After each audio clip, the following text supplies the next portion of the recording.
sur ma chaîne pour une nouvelle guidance à choix. Le tirage d'aujourd'hui va concerner nos vies antérieures. Donc, je m'explique. Effectivement, j'ai lu beaucoup de témoignages, beaucoup de recherches scientifiques et également de recherches journalistiques, beaucoup aussi d'écrits de médecins concernant donc les sujets de la transmigration de l'âme, de la métempsychose, de la réincarnation, y compris aussi des témoignages par rapport à des expériences de mort imminente. Et c'est vrai qu'à travers tous ces ouvrages et à travers toutes ces expériences, tous ces témoignages, on comprend que finalement la conscience se logerait à un endroit qui perdure au corps physique, qu'on appellerait l'âme. Donc on est une somme d'expériences de ce qu'on vit effectivement depuis notre naissance jusqu'à notre mort, dans cette vie dans laquelle nous sommes incarnés. Nous ne sommes que la somme des expériences vécues. Et c'est vrai que souvent, les expériences nous nourrissent, mais elles peuvent aussi parfois, nous renforcer, nous rendre pugnaces, nous apporter des qualités, et puis à certains moments nous paraître difficiles à surmonter, nous paraître plus blessantes. Finalement, quand on met la lumière sur ce genre d'expérience qui nous a peut-être touchés, qui nous a peut-être rendu faibles à un moment, quand on y met la lumière, on se rend compte que finalement ça apaise notre présent et que c'est au moment où on regarde les sensations d'échec qu'on arrive à regarder en face les impressions de blessures. C'est là qu'on peut à ce moment-là soigner. Quand on met la lumière, quand on apporte de la lumière divine sur une blessure, c'est à ce moment-là qu'elle cicatrise et qu'elle guérit. Alors dans notre vie présente, on a tout un tas d'outils pour aller mettre en lumière les blessures du passé qui pourraient peut-être nous handicaper. Et quand ces blessures-là proviennent de vies antérieures, l'outil idéal à mon goût pour aller voir un petit peu ce qui peut nous avoir marqué plus qu'autre chose et qui a des répercussions, qu'elles soient positives ou plutôt négatives dans cette vie, c'est à travers les cartes. Donc, pour ce faire, j'ai mélangé 2 jeux de cartes, à savoir Réminiscence des vies antérieures, carte oracle par Osalé Intuitive. Encore une fois, vous trouverez les descriptions des jeux tarot et oracle que j'utilise sous ma vidéo. Donc, pour le premier jeu et le second, donc oracle des vies antérieures par la douce Piti. J'ai mélangé les 2 jeux car ils peuvent répondre à 3 questions qui nous intéressent, à savoir, qui étais-je dans une vie passée? À quelle époque ai-je vécu? Et qu'est-ce qui s'est passé dans cette vie-là que je peux peut-être avoir gardé en moi, que je peux peut-être justement aujourd'hui en y mettant la lumière me délester, donc je peux me délester aujourd'hui en y mettant la lumière, d'accord? Donc on va répondre à ces 3 questions. Je tire les cartes et je reviens vers vous pour faire votre choix. À tout de suite. Alors, je reviens vers vous pour que vous puissiez faire votre choix. Donc, je vous invite à prendre de grandes inspirations, à bien expirer, à bien vous installer au fond de votre fauteuil. Fermez les yeux, connectez-vous à votre guide intérieur pour écouter la réponse à votre choix. Pour le choix numéro 1, nous avons le grenat. Vous verrez qu'il y a 2 pyramides. Ce sont 2 pyramides de quartz à inclusion de tourmaline. Il y en a une avec le grenat qui est plus foncé, où il y a plus d'inclusion de tourmaline. Le bracelet, la pierre, c'est du grenat. Je vous mettrai les photos sur le côté. Donc, pour le choix numéro 1, nous avons le grenat. Pour le choix numéro 2, nous avons la jaspe dalmatien. Jaspe dalmatien, avec la pyramide de quartz à inclusion de tourmaline, beaucoup plus claire, avec beaucoup moins d'inclusion. La jaspe dalmatien pour le choix numéro 2. Je vous laisse préparer votre tisane, votre petit chocolat et on se retrouve tout de suite pour le choix numéro 1. À tout de suite. Alors, mes amis, du choix numéro 1, vous qui avez choisi le grenat, on va aller voir qui vous étiez dans une vie passée. Vous étiez viking. Vous étiez viking. Donc, peuple viking, on connaît l'histoire, un peuple très communautaire, plutôt guerrier, où la place de l'homme et la place de la femme étaient assez égalitaires. On voit un drakkar sur la carte. Alors évidemment, pareil, je vous mettrai la photo de la carte pour que vous puissiez vous en inspirer. On voit un drakkar. Est-ce que vous avez encore un lien fort avec l'eau, avec la mer, avec les océans, avec la rivière? C'est un peuple de paysans qui est très relié à la nature. On voit la végétation. On voit également ce qui peut ressembler au soleil ou à la lune, à la pleine lune sur la carte. Donc, vous avez vécu dans une vie, cette vie de peuple très ancré à la terre, et puis souverain dans son royaume. Les Vikings ont traversé les époques, ont fait pas mal de conquêtes également. C'était quand même un peuple de guerriers, donc voilà, on voit qu'ils ont la hache sur l'épaule, le bouclier bien en main. Donc c'était peut-être à un moment donné dans cette vie de viking là, une vie de combat quand même, de combat pour la survie, pour l'alimentation, parce que c'était des climats très rudes. Donc forcément, alors c'était un peuple d'éleveurs, de cultivateurs, donc très connecté à la terre, mais c'est vrai que du coup, forcément dépendant du climat aussi, donc forcément une vie plutôt rude. Où est-ce que vous avez vécu? Vous voyez, vous êtes peut-être, vous faisiez, donc on a la civilisation d'Égypte ancienne, donc les dates correspondent, puisque l'Égypte antique c'est de 3000 à moins 1000 avant Jésus-Christ, et là c'est 700 à moins 1000, 700 à 1000, pardon. Donc non, à 2000 ans, c'était pas... Donc, je sais que bon, les Vikings ont fait pas mal de conquêtes aussi. Donc, je pense que moi, vous avez été un Viking qui a fait partie de ces groupes d'hommes et de femmes qui partaient très loin. Ils sont partis en Orient. Ils sont arrivés quand même jusqu'au Maghreb. Donc, je pense qu'il y a eu peut-être là un déracinement. Oui, voilà. Donc, les événements, meurtre et assassinat. C'est-à-dire qu'en fait, je pense que là, une des vies passées, mais quand même récentes, qui vous laisse une espèce d'empreinte comme ça dans cette vie-là actuelle, c'est donc cette vie de conquérant guerrier viking qui allait, comment dire, à la conquête des territoires pour étendre leur pouvoir, pour étendre leur pouvoir, voilà, leur territoire, donc et je pense que vous êtes parti très très loin pour ces conquêtes, mais très loin aussi dans ce que vous avez dû commettre. Donc on voit également sur la carte donc de l'événement, de ce qui s'est passé de traumatisant dans cette vie dont on parle là, dans cette vie passée, meurtre, assassinat, et on voit marqué Help en rouge. Je vous mettrai la carte. Peut-être que c'est vous qui du coup avez été assassiné lors de cette conquête, parce qu'évidemment vous aviez affaire à des gens qui n'étaient pas prêts à se laisser faire, donc à des grands guerriers également. Donc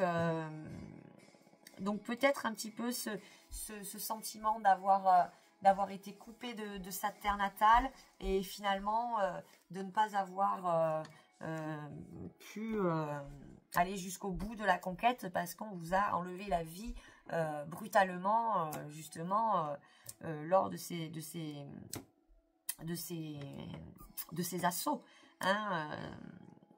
Les Vikings étaient quand même, quand ils arrivaient, considérés comme des envahisseurs. Donc forcément, on se défendait. Et je pense que là, c'est peut-être le challenge, voilà, de dépasser cette vie tragique, cette fin tragique, cette vie de combat. Là, je pense que peut-être dans cette vie-là, on vous dit, vous pouvez souffler, vous n'êtes plus ce guerrier qui a besoin de conquérir le monde par la violence et par les armes. Donc, vous avez le droit de vous sortir de la peur, de sortir d'une peur, peut-être des fois que vous ne savez pas pourquoi, mais vous craignez de vous faire voler, de vous faire agresser, de sortir dans la rue, d'aller à tel ou tel endroit seul. Alors évidemment, je ne vous demande pas de prendre de risques inconsidérés, bien entendu. Hein. Mais voilà, s'il y a des fois des peurs qui vous paraissent à vous, au fond de vous, inexpliquées, inexplicables, peut-être irraisonnées, ça vient peut-être d'une vie passée, voilà, d'une ambiance passée et qui vous a marqué, qui a marqué votre âme au plus profond d'elle-même, quoi. Donc, j'ai quand même envie d'aller demander des compléments. Donc, on va aller voir un conseil de l'archange Michael. Je vais chercher le jeu. Je reviens tout de suite. Alors, je vais battre les cartes avec vous. Merci, merci, merci, merci. Archange Michael, quel conseil aurais-tu à donner à mes amis du choix numéro 1? Merci, merci, merci, merci.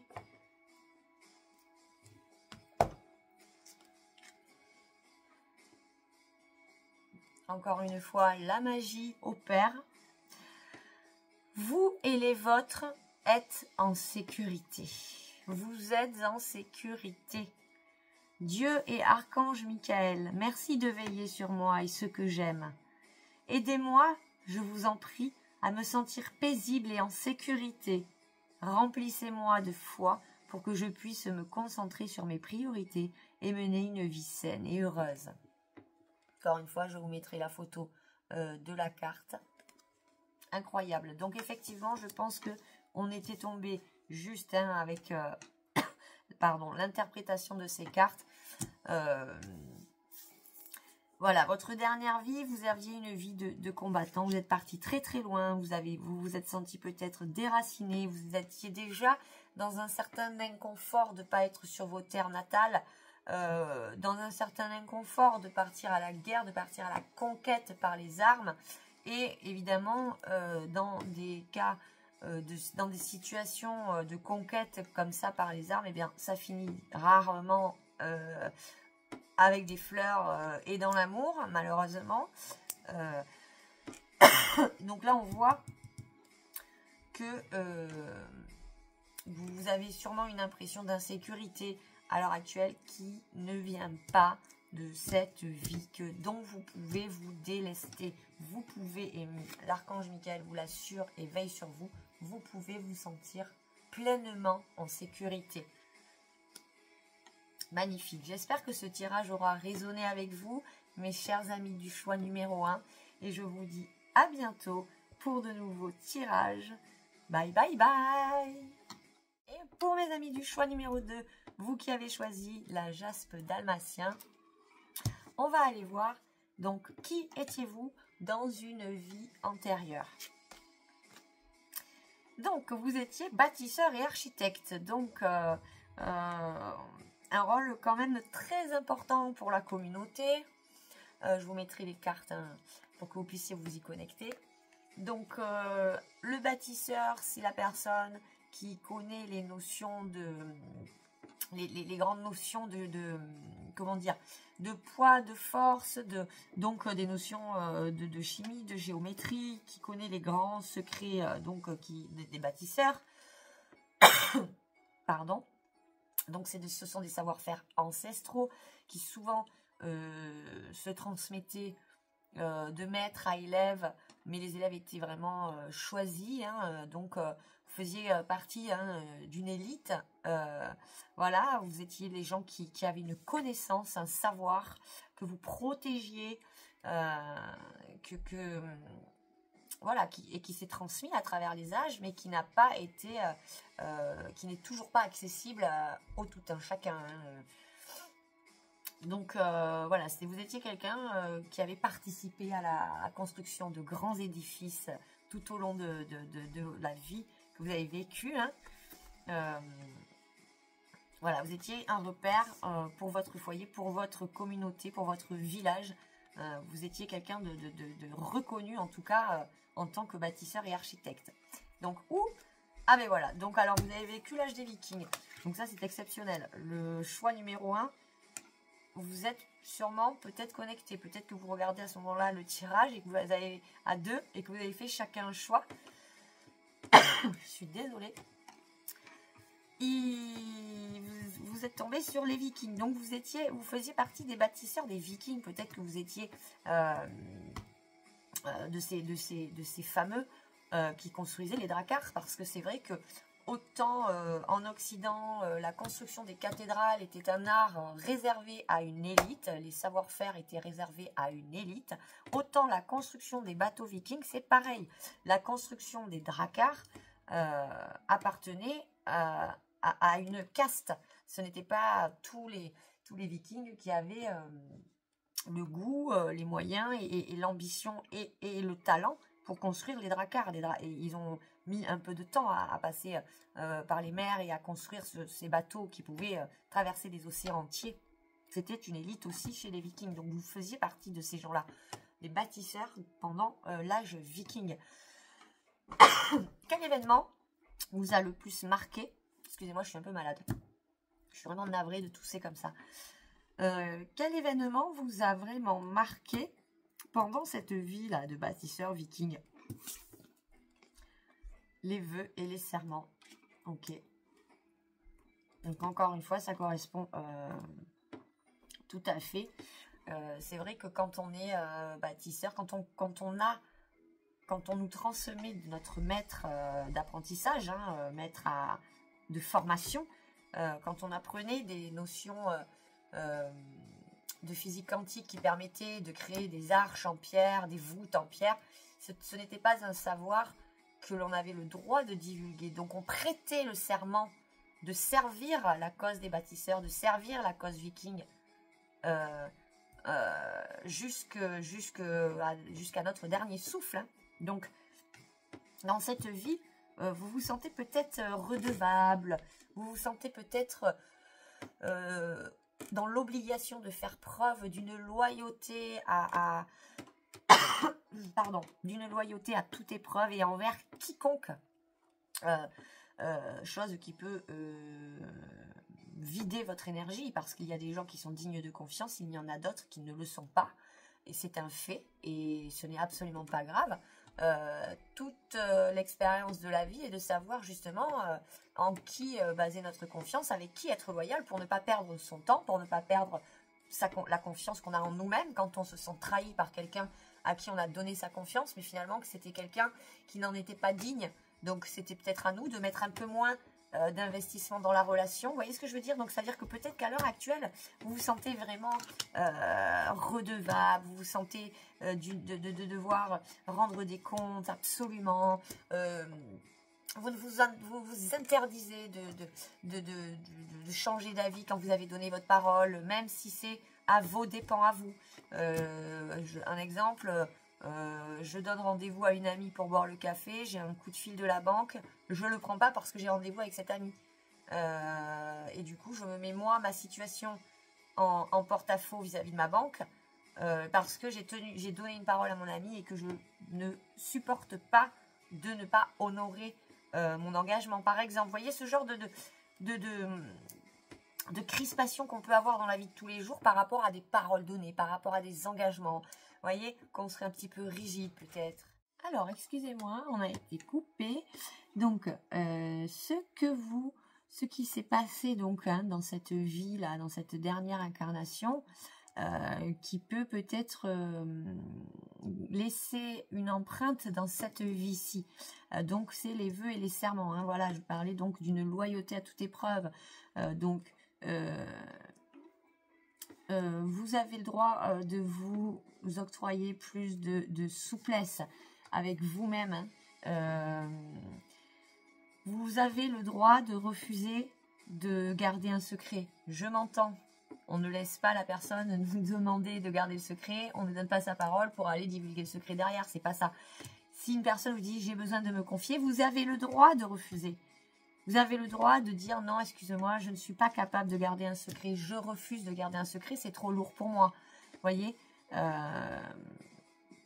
donc là, parce que les serments, les vœux, c'est souvent le vœu de servitude, le vœu de silence, le vœu de pauvreté, par exemple, hein, quand on est curé, quand on est prêtre. Là, en l'occurrence, bâtisseur, architecte, vous étiez peut-être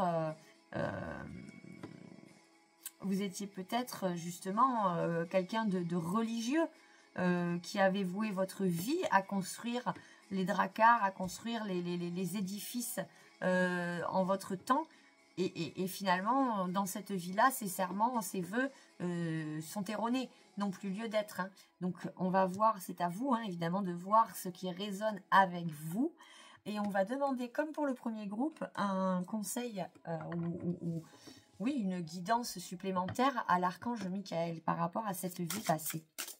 Un conseil pour les amis du choix numéro 2 par rapport à un conseil, s'il vous plaît. Une carte. Archange Michael, quel conseil pourrais-tu apporter? Quelle guidance apporter à mes amis du choix numéro 2 par rapport à cette incarnation? Merci. Merci, merci, merci.